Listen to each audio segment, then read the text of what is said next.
선배 교수에게 그렇게까지 했단 말인가요? 그렇죠. 그리고 윤내현 교수가 교과서에 신화화된 내용만을 싣고 있다고 비판했다는 점만 강조한 것도 문제입니다. 앞뒤 설명도 없이 이렇게만 서술해 놓으면은 윤내현이 신화라고 했다는 점을 비판한 것처럼 인식하기가 십상이잖아요. 네.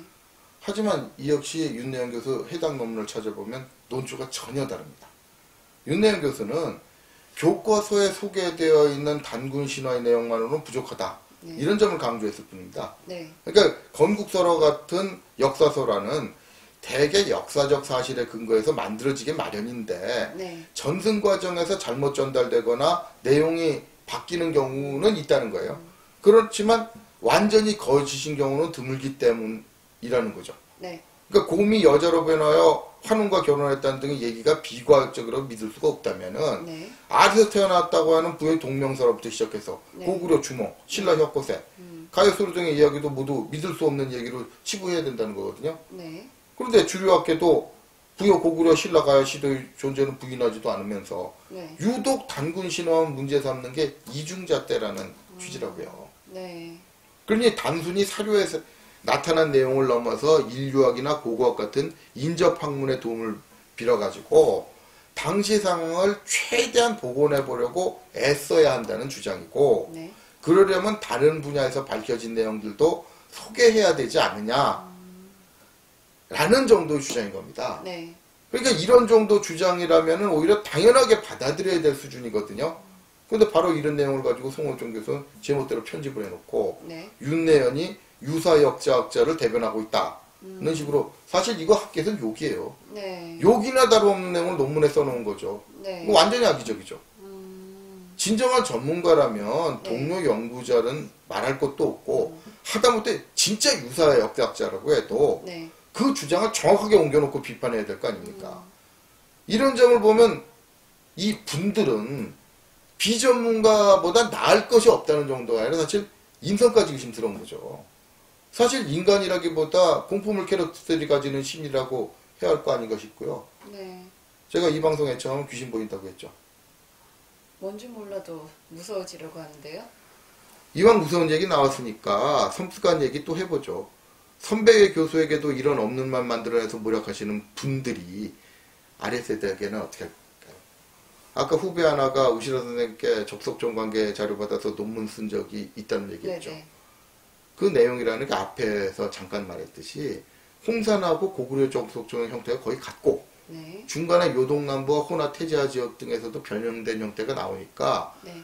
이 관계를 연구해볼 필요가 있다. 네. 라는 정도의 내용이었어요. 근데 별로 과격한 주장도 아니고 네. 그저 가능성 정도 타진을 하면서 후속 연구 기약하는 평범한 수준의 논문이었거든요. 네. 근데 이 논문은 어떻게 되는지 아십니까? 어떻게 됐죠? 몇 년 동안 여러 학회에서 심사를 받으면서 개재 불가 판정받으면서 헤맸어요. 그러다가 한 2년 정도 헤매가지고 박사학위 논문 심사를 받으려면 등재지 논문 게재된 논문이 필수인데 네. 이 시간 지나는 동안에 지도 교수가 이제 퇴직해야 될 시간이 걸려버렸고 네. 그러다가 이제 마지막 단계에 가가지고 그나마 어떤 학교에서 모처럼 전현직 네. 통과를 네. 받아서 이제 실리나 보다 했는데 편집권도 없는 총무는 학교 살림관장하는 사람이잖아요. 네. 이 사람이 인쇄소 가가지고 통과된 논문을 빼버리는 사태까지 있었어요. 그 회장한테 어찌 된 거냐고 네. 항의를 해보니까 돌아온 회장님 대답이라는 게 학교에 대한 총무의 애정 때문에 벌어진 일이니까 그냥 다음을 기억해라. 이런 거였어요. 들은 말이 이거밖에 없으니까 이 황당한 일이 어떻게 일어났는지 그 배경에 대해서 아는 바가 없고요. 네. 그러니까 어찌어찌 해가지고 워낙 말이 안 되는 일이기 때문에 시비 네. 끝에 논문은 어떻게 실렸어요. 근데 실린 다음에 장본인 이 황당한 걸 보고서 어떻게 됐겠냐고요. 네. 의욕이 완전히 꺾여가지고 이 밭을 그냥 떠나버리겠다고. 네. 이제 연구 안 한다고 나가 자빠진 상태예요. 이런 사태를 통해서 고대사나 고고학계 기득권층이 다음 세대에 주는 메시지가 뭔지 분명해지지 않습니까? 연구고사고 입도 뻥끗하지 말라는 거죠. 아예 연구를 못하게 하는 분위기라는 건가요? 그렇죠. 그러고 보면 피 같은 세금으로 이런 짓이나 하는 학교에 지원한다는 게 무슨 뜻이었는지 모르겠어요. 제가 앞에서 주류학과에 100배는 더 욕을 먹어야 한다고 했잖아요. 네. 비주류 쪽에서 헛소리 하는 거하고는 차원이 다르단 말이에요. 막말로 비주류 쪽 헛소리에 감염되는 거야 자기가 원해서 되는 거니까 자기 인생 자기가 결정하는 거 어떻게 하겠어요. 네. 또 그런 류의 감염자에 피해를 줘도 자기들끼리가 우선이니까 상대적으로 그 피해가 적은 거거든요. 네. 근데 국가, 사회가 권위와 권한을 준 집단은 사정이 다르지 않습니까? 네. 송호정 교수만 하더라도 국립대학은 교원대학 교수예요. 교원대학이 뭐 하려고 만든 곳입니까? 우리 아이들 가르치고 선생님 키워내는 곳이에요. 네. 근데 그 선생님들, 교원대 학생들이 선택할 여지도 없이 자기들 스승이라는 송호정 교수한테 거짓말을 배워야 한다는 거죠. 네. 게다가 이런 거짓말로 선배 교수 비롯한 여러 사람 모략하고 다니는 걸 보면서 이 학생들이 뭘 배우겠어요? 학교에서 제일 출세했다고 치는 게 교수가 되는 건데 네. 교수가 하는 걸 보면 출세하기 위해서는 어떻게 해야 된다는 걸 저렇게 해야 출세한다는 거 배우기 십상이잖아요. 까놓고 얘기하면 사실이 그렇고요. 네. 그래놓고 아이들한테는 바르게 자라라 이렇게 가르치라는 거죠. 좀 섬뜩해지는데요. 이왕 섬뜩한 김에 조금 더 해보죠. 지금까지 제가 한 얘기에 꼬투리 잡고 싶어하는 집단이 나올지도 어떻게 나올지도 뻔하니까 그것까지도 네. 미리 짚어놓을게요. 네. 그게 뭔가요? 우시라가 교수 같은 분 주장은 다른 비주류 주장하고 다른데 섞어놓고 몰아갔다고 거품을 물면서 네네. 왜 주류학계에 대해서는 송호정 같은 몇 사람 얘기만 해놓고 주류학계 전체 얘기인 것처럼 몰아가느냐 이거 이중잣대 아니냐 뭐 네. 이렇게 나올 겁니다. 네. 그렇게 생각할 수도 있겠네요. 그럴듯한 말 같지만은 알고 보면 이것도 눈속임이에요. 믿거나 말거나 비주류하고 주류 쪽 사정은 완전히 달라요. 그러니까 비주류는 대부분 자연 발생적으로 자기 관심 때문에 손을 대는 경우가 많기 때문에 서로 딴 세상에서 산다고 할 정도로 제멋대로거든요. 그래서 단결도 안 돼요. 네. 여기에 상당수는 자기만이 바른 역사 한다면서 또 교주 행세라는 사람이 많은 상황이거든요. 그러다 보니까 자기들끼리도 서로 인정하는 안 하는 경향이 많아요. 심지어 자기들끼리도 주류학계 못지않은 강도로 비난하면서 싸우는 길 네. 흔합니다. 네. 하지만 주류학계는 완전히 사정이 다르거든요. 다시 강조하지만 여기서는 사회적으로 공인된 권위를 배경으로 성립된 곳 아닙니까? 이 분야 다음 세대가 될 대학원생들 네. 이런 사람들한테 교수는 염라대왕이라 다름없어요.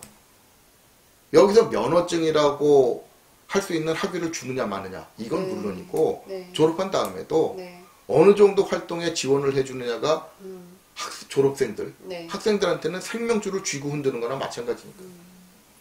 이런 사정이 바로 핵심 인물의 주장에 대한 반응에 바로 영향을 주는 거죠.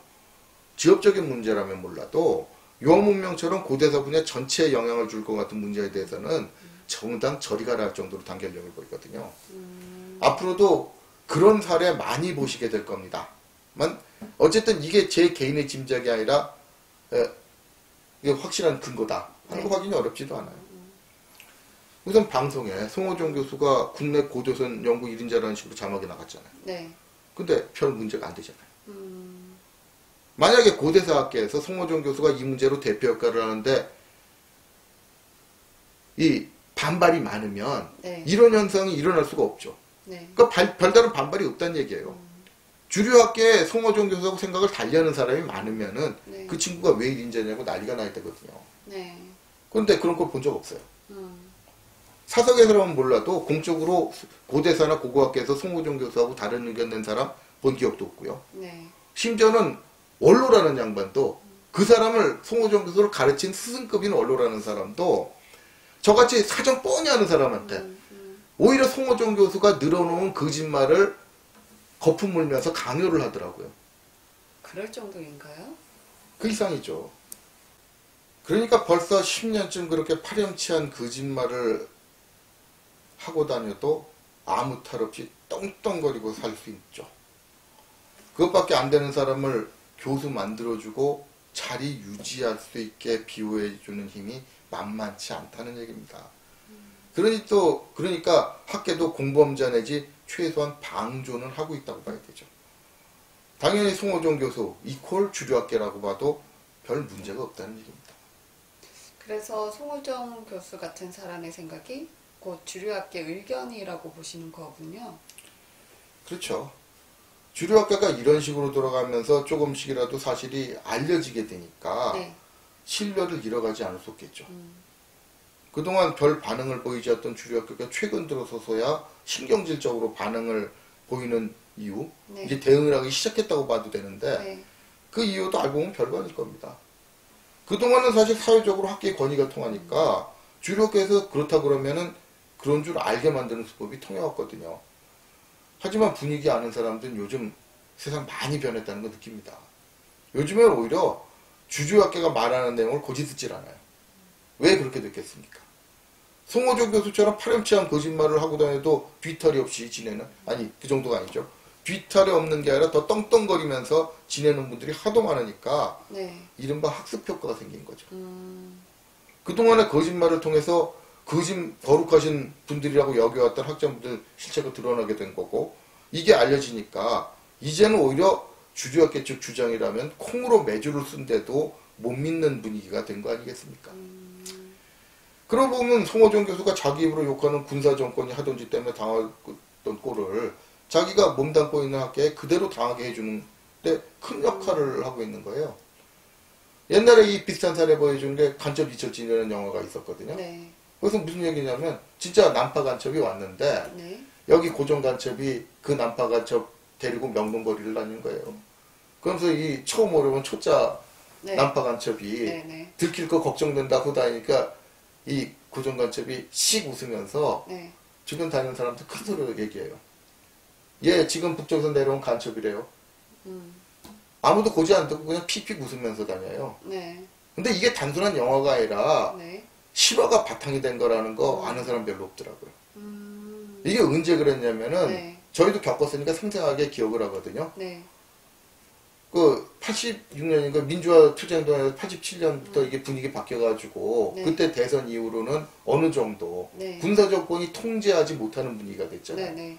그러다 보니까 이게 반응이 바로 나온 거예요. 사회적으로.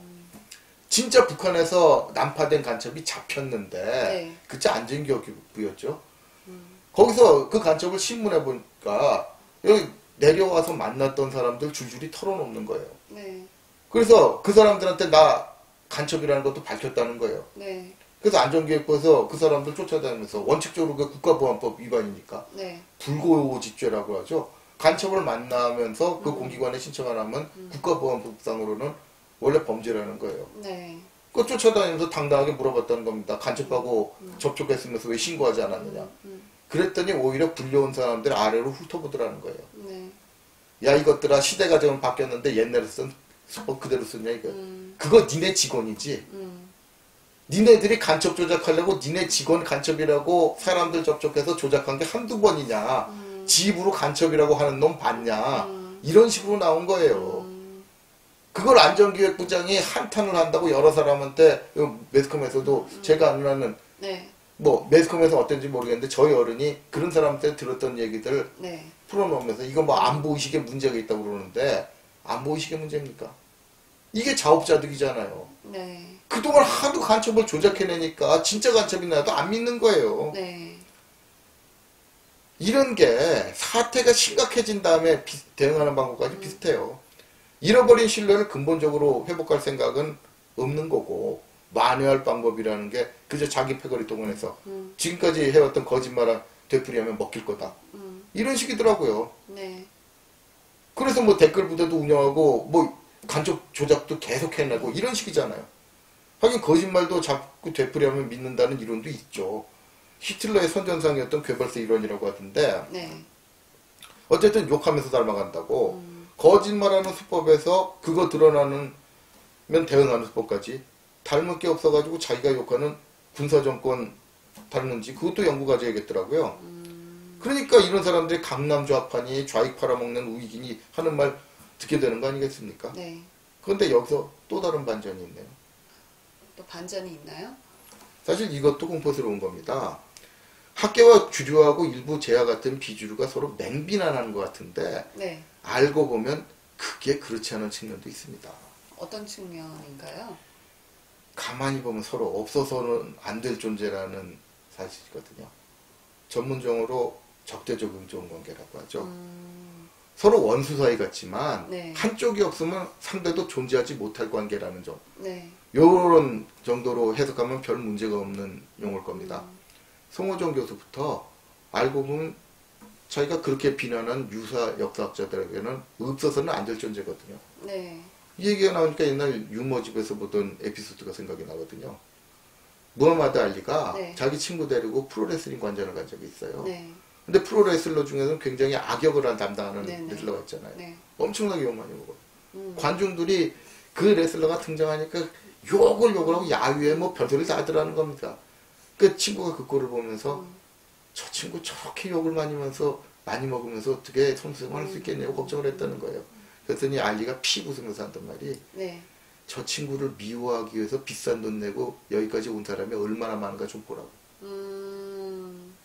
바로 그 악역이 흥행카드인 거예요. 네. 사실 송호정 교수는 비주류 쪽에서 보면 보배하는 사람 없어요. 이렇게 파렴치한 행각을 보이는 사람이 고조선 전문가 행사를 하고 있으니까 그런 상황이 아니라면 사실 아무래도 역사 연구에 제대로 훈련을 거치지 않은 쪽이 밀리기 십상이거든요. 네네. 프로 대 아마추어 대결 아닙니까?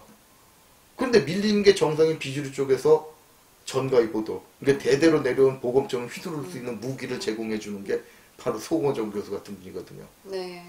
제가 것들이 사실 밝혀봐야 어쩌겠느냐는 것이 그동안 경험에서 나온 사고방식이고 또 사실이 그러니까 그렇겠지만 네. 자기 행각을 확인할 수 있는 자료도 사방에다 뿌려놓은 거예요. 특히 방송에 한번 나가서 떠들면 그 자료 일개 교수 차원에서 없을 수가 없잖아요. 네. 그렇게 상대 쪽에 고마운 역할을 하면서 왜 그런 행각을 되풀이하느냐. 그래도 자기 주위에는 뒤탈이 없으니까 사회나 자기가 몸잡고 있는 조직에 피해가 가건 말건 신경 안 쓰는 것도 이상할 건 없죠. 네. 근데 문제는 이 상황을 뒤집어 봐도 비슷하다는 거죠. 사실 비주류 쪽에서 정말 유사학, 역사학 소리 들어도 할 말 없는 짓을 하는 사람들 많거든요. 네. 송호정 교수가 집중적으로 공략하는 대상도 바로 이런 부류고 이런 사람들 주장을 별 상관도 없는 우시라나 윤순영 같은 분들하고 학교 비주류 인사하고 엮어서 모략해 나가는 것도 앞에서 보여드렸잖아요. 네. 그러니까 이런 진짜 유사학자, 역사학자가 송호정 교수 같은 주류 역사학에서는 매우 고마운 존재가 되는 거죠. 이들이 바로 주류 역사학계 입장에서는 자기들 입장을 정당화시켜주는 명분을 만들어주는 거니까요. 이게 무슨 뜻이 되겠습니까? 말로는 이런 갈등이 바람직하지 않다고 하면서 실제로는 서로 자기 추종자 단결시키면서 자기들 윗선 굳히는 수단으로 상대방을 이용하는 거죠.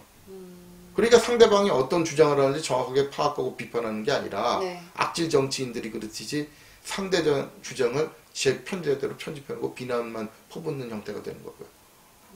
거기에 결정적으로 편집의 가장 핵심적인 주장을 서로가 제공하고 있는 거죠. 네. 그렇게 편집해놓은 주장이 마강이 드러나서 얼마 못 갈 거다. 이런 주장은 걱정 안 해도 되죠.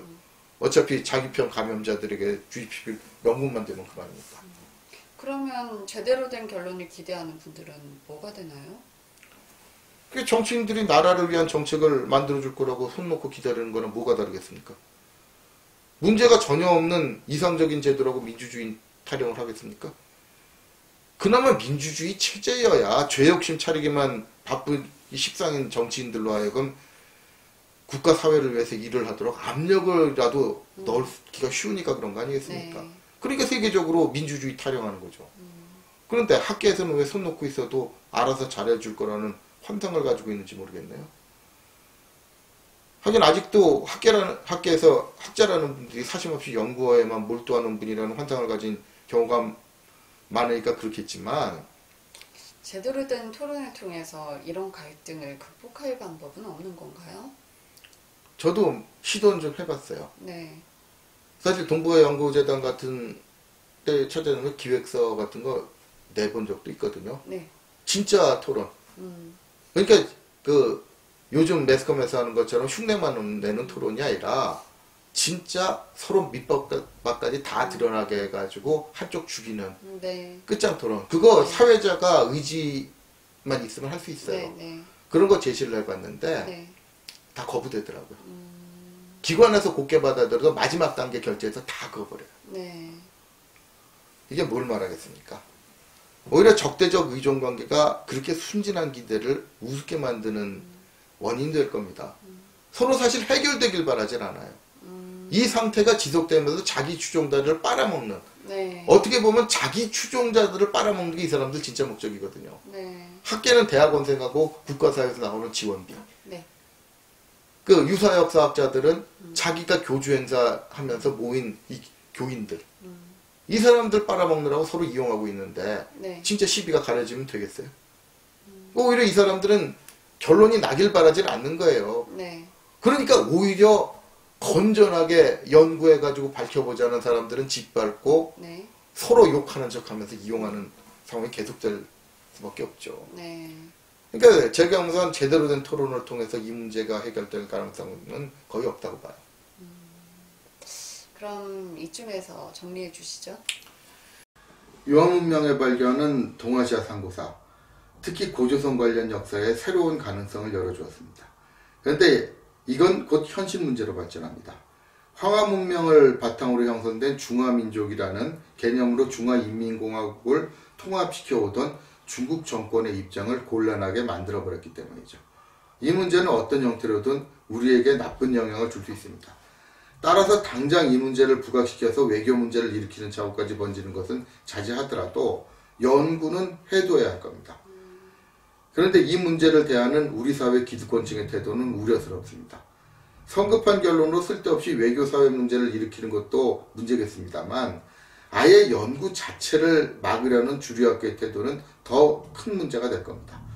이들 태도는 자기들 기득권 지키는 것 이외에는 아무 관심도 없다는 것 이상으로 해석될 수 없으니까요.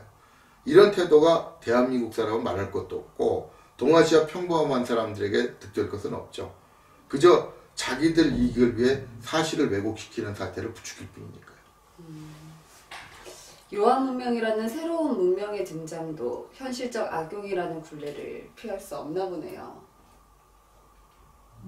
그럼 이번 주제는 여기서 마치도록 하겠습니다.